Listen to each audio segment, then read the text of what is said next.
جس زمانے میں ہم لوگ جی رہے ہیں یہ فتنوں کا زمانہ ہے. ہر دن نئے نئے فتنے ابھر رہے ہیں اور ہر روز نئے نئے فتنے سر اٹھا رہے ہیں. رسول اللہ صلی اللہ علیہ وسلم کا وہ ارشاد گرامی بار بار ذہن میں آتا ہے، جس میں آپ صلی اللہ علیہ وسلم نے قیامت کے قریب فتنوں کا ذکر فرمایا. ایک زمانہ آئے گا کہ فتنے آئیں گے اور بہت سے لوگ ان فتنوں کا شکار ہوں گے. آدمی صبح مومن ہوگا تو شام میں کافر ہوگا، شام میں مومن ہوگا تو صبح کافر ہوگا. یعنی فتنے اپنے پر پھیلائیں گے اور اپنے جال میں اہل ایمان کو جگڑنے کی کوشش کریں گے اور ان فتنوں میں مبتلا کر کے ان سے ان کے ایمان کو چھیننے کی کوشش کریں گے. اور جو ان کے جال میں پھنس جائے گا، صبح تو مومن تھا، شام ہوتے ہوتے کافر ہو جائے گا، اور شام میں مومن تھا تو صبح ہوتے ہوتے کافر ہو جائے گا. اس وقت یہی صورتحال ہے. روز ہمارے پڑوسی ملک سے جن فتنوں نے سر اٹھایا ہے اور جن فرقوں نے ابھرنا شروع کیا ہے، ان فتنوں میں اور فرقوں میں سے ایک گمراہ فرقہ مسٹر جاوید احمد غامدی کا ہے. مجھے اسی عنوان کے تحت تفصیلی طور پر آپ حضرات کو بتانا ہے کہ مسٹر جاوید احمد غامدی کی گمراہیاں کیا ہے، وہ کس طریقے سے گمراہیاں مسلمانوں کے درمیان میں پھیلانے کی کوشش کرے. اسے سمجھنے سے پہلے آپ کو یہ سمجھنا ہوگا کہ وہ گمراہ ہیں تو کیوں ہے. عموماً ہم لوگوں کے ذہنوں میں یہ بات آتی ہے کہ فلاں آدمی گمراہ ہے، فلاں آدمی گمراہ ہے، فلاں آدمی گمراہ ہے. تو ہمارے ذہنوں میں یہ سوال بنتا ہے آخر وہ گمراہ ہے تو کس وجہ سے گمراہ ہے، گمراہ ہے تو کیوں گمراہ ہے. پہلے یہ بات واضح ہو جانی چاہیے، تب جا کے پتہ چلے گا کہ یہ گمراہ ہے تو واقعتاً گمراہ ہے. ہم سب اہل سنت والجماعت ہیں، اور جو شخص اہل سنت والجماعت کے اجماعی اتفاقی عقائد سے انحراف کرے گا وہ اہل سنت والجماعت سے خارج قرار دیا جائے گا. اہل سنت والجماعت کو رسول اللہ صلی اللہ علیہ وسلم نے ناجی فرمایا، نجات پانے والی جماعت فرمایا.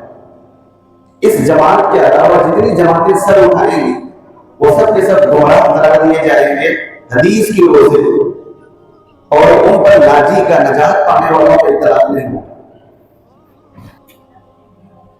اب یہ بات ذہن میں رکھیے کہ مسٹر جاوید احمد غامدی بنیادی طور پہ دو چیزوں کا وہ شکار ہے. ایک منکر حدیث ہے، وہ حدیث کا انکار کرنے والے، اور بھی بہت سے لوگ پیدا ہوئے جنہوں نے حدیث کا انکار کیا. مسٹر جاوید احمد غامدی انہیں تقویت دینے والے ہیں، مگر تھوڑا سا ان کا انداز الگ ہے. حدیث کا انکار ان سے پہلے والے لوگوں نے بھی کیا، وہ گمراہ ہوئے، اور حدیث کا انکار یہ بھی کر رہے ہیں مگر تھوڑا سا انداز بدل گیا، گمراہی وہی ہے. تو ان کی جو سب سے بڑی خرابی ہے وہ منکر حدیث ہے، حدیث کا انکار کرنے والے. آپ سمجھ جائیے کہ جب آدمی حدیث کا انکار کر دے تو پھر اسلام کہاں باقی رہے. حدیث کے بغیر اسلام اور اسلامی تعلیمات کا تصور محال ہے، اور وہ جو بنیاد ہے اسی بنیاد پہ مسٹر جاوید احمد غامدی ڈال رہے ہیں. تو پہلی جو بنیادی چیز ہے ان کی گمراہی کی کہ وہ حدیث کا انکار کرنے والے ہیں، اور دوسری بنیادی خرابی ذہنی آوارگی کا شکار ہے. مسٹر جاوید احمد غامدی ذہنی آوارگی کا شکار ہے. ان کے جو نظریات ہیں اس کے نظریات سے آپ کو اندازہ ہوگا کہ وہ کیسے ذہنی آوارگی کا شکار ہے. وہ جو چاہتے ہیں وہ مسائل نکالتے ہیں، جو چاہتے ہیں وہ مسائل میں ترمیم کرتے ہیں، وہ جو چاہتے ہیں ویسے بیان کرتے ہیں، اور جسے چاہتے ہیں وہ شریعت سے نکال دیتے ہیں، جسے چاہتے ہیں شریعت میں داخل کر دیتے ہیں، تو معلوم یہ ہوگا کہ وہ ذہنی آوارگی کا شکار ہے۔ ہم شروعات کریں گے ان کی قابلیت سے کہ پہلے یہ تو معلوم ہو کہ یہ شخص علمی اعتبار سے کتنی قابلیت رکھتا ہے، تبھی تو ہم جانچیں گے نا کہ ان کی قابلیت کیا ہے۔ مسٹر جاوید احمد غامدی، سچ بات تو یہ ہے کہ وہ نہ عالم ہیں، نہ حافظ ہیں، نہ کسی مستند دینی ادارے سے فارغ ہیں، بلکہ درمیان میں جملہ استعمال کر رہا ہوں سمجھنے کے لیے، وہ کسی مستند دینی ادارے سے فارغ نہیں ہے، بلکہ وہ ذہنی طور پر فارغ ہے۔ شریعت کے واضح احکامات کی خلاف ورزی کرنا، احادیث کا انکار کرنا، سنت رسول کا انکار کرنا، قرآن کی منمانی تشریح کرنا اور اسلام دشمنوں سے دوستی رکھنا اور ایسے الفاظ استعمال کرنے کے باوجود بھی انہیں مسلمان باقی رکھنے کے لیے اصرار کرنا، یہ ذہنی فارغ ہونے کی علامت ہے۔ یہ عالم نہیں ہے، کسی دینی ادارے سے فارغ نہیں ہے، بلکہ مستند علماء کی صحبت یافتہ بھی نہیں ہے، علماء کی صحبت بھی انہیں میسر نہیں آئی ہے۔ کم از کم اہل علم کی اگر صحبت میں رہتے ان کی زبان اتنی نہیں کھلتی۔ کیوں؟ علماء سکھلاتے ہیں کہ پہلے توڑو اور پھر بولو۔ یہ تو عام گفتگو کے سلسلے میں، اور دین کے سلسلے میں تو بہت غور و فکر کرو، پھر توڑو پھر بولو۔ اور یہاں نہ تولنا ہے، نہ غور و فکر کرنا ہے، بس بولتے ہی رہنا ہے۔ ایسے معلوم ہوتا ہے کہ جو ذہن میں آیا وہ الفاظ کے ذریعے سے بکتے چلے جا رہے ہیں۔ انہوں نے گورنمنٹ کالج لاہور سے 1972 میں بی اے کیا ہے۔ گورنمنٹ کالج لاہور سے انگریزی میں انہوں نے بی اے کیا ہے، یہ ان کی قابلیت ہے سر۔ اور کچھ دینی کتابوں کو مطالعہ کر لیا ہوگا۔ بعض ایسے اشخاص ہیں جو ان کے ذہن کو، ان کے دل کو بھانے والے تھے، اور علماء نے انہیں بھی گمراہ قرار دیا تھا، ان سے متاثر بھی تھے، تو تھوڑا سا ان کا اثر بھی ان کے اندر آیا۔ آدمی جن سے متاثر ہوتا ہے ان کا اثر لیتا ہے، تو ان لوگوں سے متاثر تھے تو شاید ان کا اثر ان کے اندر آیا ہے، اور پھر آگے بڑھتے چلے گئے۔ 2006 میں اسلامی نظریاتی کونسل کا انہیں ممبر بنایا گیا، یہاں سے ان کی جرات میں اضافہ ہوا۔ جنرل پرویز مشرف کے دور میں، چونکہ یہ وہیں کے رہنے والے ہیں، تو اسلامی نظریاتی کونسل کا انہیں ممبر بنایا گیا، وہیں سے ان کی ہمت میں اضافہ ہوا۔ اس کے بعد سے دینیات پر لیکچر دینا انہوں نے شروع کر دیا، منمانی لیکچر دینا شروع کر دیا، اور تقریباً 2006 سے آپ لگا لیجئے، یہ قریب 20 سال سے سوشل میڈیا پہ مستقل مصروف، اور اسے سہارا بنا کر، ذریعہ بنا کر مسلمانوں کے اندر گمراہی پھیلا رہے ہیں۔ جدید تعلیم یافتہ زیادہ متاثر ہو رہے ہیں، اور جو نقل کے مقابلے میں عقل کو زیادہ استعمال کرتے ہیں وہ بھی متاثر ہو رہے ہیں، اور عام لوگ تو متاثر ہونے والے ہیں۔ اس کی وجہ یہ ہے کہ کوئی بولتے ہیں تو زبان صاف ہے، چرب زبانی کا مظاہرہ کرتے ہیں۔ کسی عالم نے بڑی عجیب بات کہی، یہ جتنے گمراہ فرقے ہیں ان میں سے اکثروں کی زبانیں تیز ہوتی ہیں، اور اسی تیز زبانی کا فائدہ اٹھا کے اپنی من کی باتیں لوگوں کے سامنے پیش کر کے اور اسلام کی غلط تصویروں کے سامنے رکھ کے لوگوں کو گمراہ کرنے کی کوشش کرتے ہیں۔ گمراہ ہونے کی عموماً 3 وجوہات علماء نے بیان کیے۔ پہلی وجہ، دشمنان اسلام کا آلہ کار بن گئے ہوں، دشمن انہیں آگے بڑھا کر، آگے رکھ کر اپنا منصوبہ پورا کرنا چاہتا ہے، کہ ان کا آلے کار بن گئے.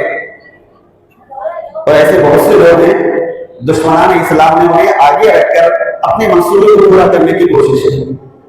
اس کی واضح مثال ہمارے سامنے موجود ہے مرزا غلام احمد قادیانی. ہندوستان پر جب انگریزوں کا تسلط ہوا تھا اور انگریزوں کو ملک سے باہر نکالنے کی کوششیں کر رہے تھے اور سب سے پیش مسلمان تھے اور ان کی قیادت ان کے علماء کر رہے تھے. انگریزوں کو یہ محسوس ہوا مسلمانوں کی قیادت علماء کر رہے ہیں اور مسلمان علماء کی قیادت میں ہمارے خلاف جنگ لڑ رہے ہیں اور ان کے پاس موت اور حیات دونوں کامیابی کے علامت ہیں. جی جائے تو غازی ہے, مر جائے تو شہید ہے.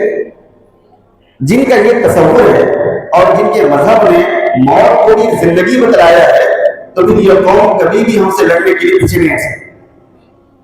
باقی پوری قوموں سے ہم مقابلہ کر سکتے ہیں, یہ قوم سے مقابلہ نہیں کر سکتے. اور ان کے ذہن میں اور ایک بات ہے, انہوں نے کہا یہ قوم کا مقابلہ ہتھیار سے بھی نہیں کر سکتے.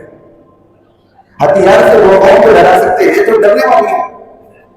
یہ قوم تو مرنے کے لیے قدم آگے بڑھا کے نکلی ہے تو اسے کہاں ڈرا ہے. پھر یہ قوم کو کمزور کرنے کا بنیادی طور پہ واحد راستہ ہے, بلکہ دو راستے ہیں کمزور کرنے. ایک یہ انہیں دینی اعتبار سے کمزور کر دیا جائے اور دوسرے ان کے صفوں کے درمیان میں انتشار پیدا کر دیا جائے. جب یہ منتشر ہو جائیں گے تو ان کا مقابلہ کرنا آسان ہو جائے. دینی اعتبار سے جب یہ کمزور ہو جائیں گے تو وہ جو اسپرٹ ہے وہ اسپرٹ میں کمی آ جائے. انہوں نے منصوبہ بنایا بازار اور ایک منصوبہ تو اسی وقت انہوں نے بنا کے اس پر عمل کیا. وہ کیا, ان کی صفوں کو منتشر کرنا ہے. تو کیا کرے, انہی کے درمیان میں ایسے شخص کو پیدا کر دے جو ان کے انتشار کا سبب بن جائے. انہوں نے مرزا غلام احمد قادیانی کو خریدا. اس لیے مرزا غلام احمد قادیانی لعنت اللہ علیہ یہ انگریزوں کا زر خریدا غلام, اور اس نے الگ الگ دعوے کرتے کرتے آخر میں نبوت کا دعویٰ کیا. یہ انگریزوں کی پیداوار ہے تاکہ اس کے ذریعے سے ہمارے صفوں کا انتشار پیدا ہو. اور جن فرقوں کا فطروں کا ذکر کیا جا رہا ہے کہیں نہ کہیں یہ غلام احمد قادیانی سے اور قادیانیوں سے ان کا تعلق ہے, تبھی تو اس کا ذکر کیا جا رہا ہے. کیوں, غلام احمد قادیانی نے بھی مسلمانوں کے صفوں میں انتشار کے ساتھ ان سے ان کے ایمان کو چھیننے کی کوشش کی تھی اور یہ فرقے باتیں نبی وہی کام کر رہے. اب ان کی تفصیل پڑھیں گے تو آپ کو اندازہ ہوگا. کہیں نہ کہیں ایسا نرم گوشہ اختیار کرتے ہیں کہ غلام احمد قادیانی نے کہیں بھی صراحتاً نبوت کا دعویٰ نہیں کیا ہے, اور پھر دوسرا جملہ استعمال کرتے ہیں کہ کسی کو بھی کافر کہنے کا اختیار نہیں ہے, اور صرف پیغمبر صلی اللہ علیہ وسلم کو تھا. اس جملوں کے ذریعے سے اس فرقے کی وہ تائید کرنا چاہتا ہے. پہلا کام کیا کیا انگریزوں نے, غلام احمد قادیانی کو کھڑا کیا تاکہ ہمارے صفوں میں انتشار ہو. اور دوسرا جاتے جاتے جو کام کیا جس کا خمیازہ ہم آج تک بھگت رہے ہیں, جس کے نقصان کو ہم آج تک محسوس کر رہے ہیں, وہ کیا ہے میں آپ کو بتاؤں. انگریز جب ہندوستان میں ناکام ہو گئے, انہیں جانا ہی تھا, تو سب سے زیادہ انہیں غصہ کس پر تھا, مسلمانوں پر.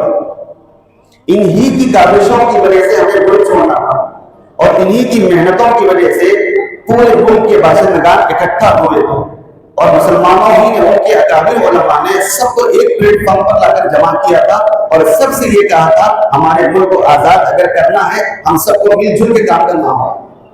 تو اصل ہمارے ملک چھوڑ کے جانے کے ذمہ دار یہ مسلمان ہیں اور انہوں نے میٹنگ کی. میٹنگ کر کے کہا مسلمانوں نے ہم کو نقصان پہنچایا ہے, ہمیں بھی جاتے جاتے انہیں نقصان پہنچانا ہے, کیا کرنا. بڑے بڑے اذہان موجود تھے, ان کے فوجی موجود تھے, ان کے مشیر موجود تھے. بعضوں نے الگ الگ مشورہ دیا, ایسا کرنا چاہیے, ایسا کرنا چاہیے, ایسا کرنا چاہیے. مگر ان میں سے ایک تجربے کار جو ان کا سرے سالار تھا, اس نے کہا ایک بات میرے ذہن میں آ رہی ہے, وہ عام کر دیجئے مسلمانوں نے جو ہم کو نقصان پہنچایا ہے اس نقصان کا ہم بدلا نہیں سکتے.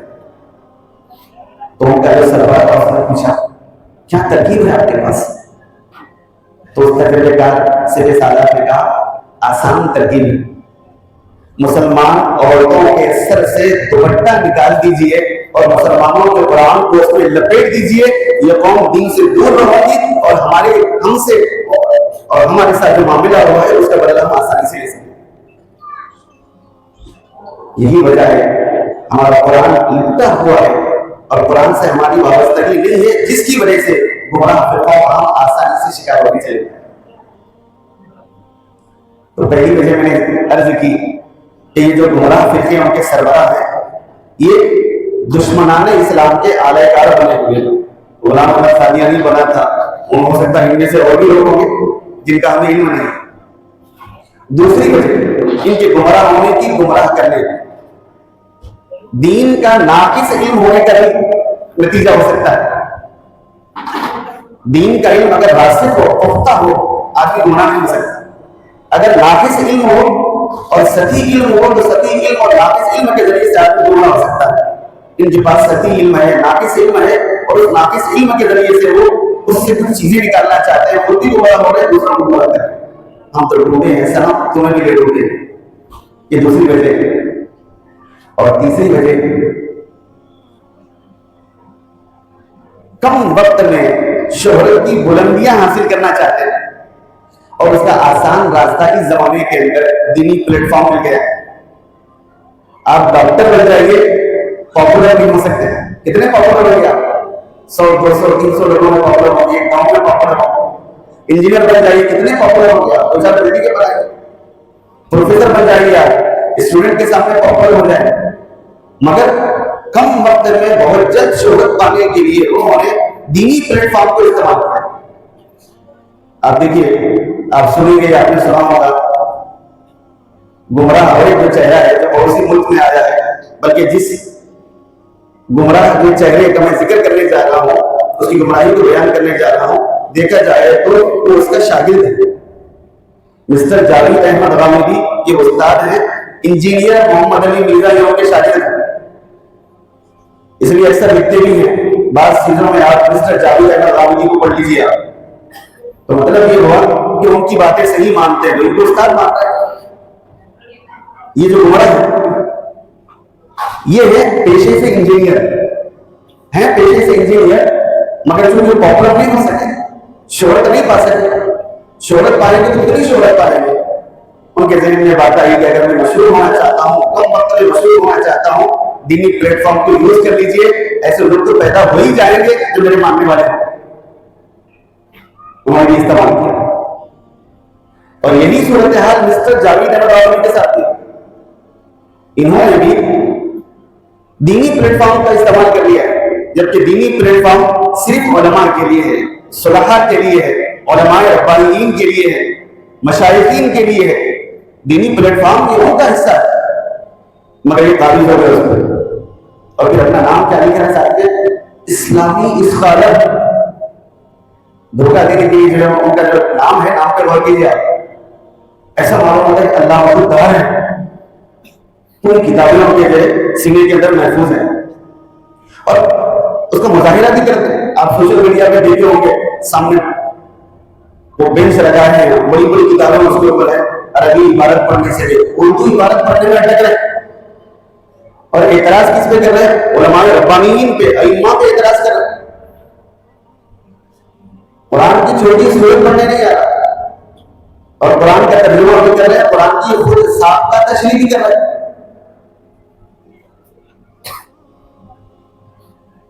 قرآن نے ایسے لوگوں کے بارے میں کہا ہے، قرآن نے کہا ہے کہ یہ ان لوگوں کی مثال ہے جو یہود جو علماء تھے نا، وہ کیا کرتے تھے کہ قرآن تورات تو نہیں ان کے پاس، مگر اس کے ذریعے سے لوگوں کو بھٹکایا کرتے ہیں۔ اور ان کا معاملہ یہی ہے کہ بڑی بڑی کتابیں ساتھ میں رکھ کے پڑھ نہیں سک رہے ہیں۔ اس کی مثال ایسی ہے کہ گدھے کے پیٹھ پر اگر کتابوں کو لاد دیا جائے تو گدھا عالم نہیں بن سکتا۔ ان کا معاملہ بھی وہی، بڑی بڑی کتابیں ساتھ میں رکھے ہیں اور کتابیں ساتھ میں رکھے یہ بول رہے ہیں کہ ہم عالم ہیں، اسلامی اسکالر ہیں، اس کے ذریعے سے لوگوں کو دھوکہ دے رہے ہیں اور بہت سارے لوگ ان کے دھوکے میں عادی ہیں۔ یہ ہے تین بنیادی وجہ ان کے گمراہی پھیلانے کی۔ پھر سے سنیں، یہ 3 وجوہات ہیں جس کی وجہ سے انہوں نے اپنی 1.5 فٹ کی الگ مسجد بنانے کی فکر کی.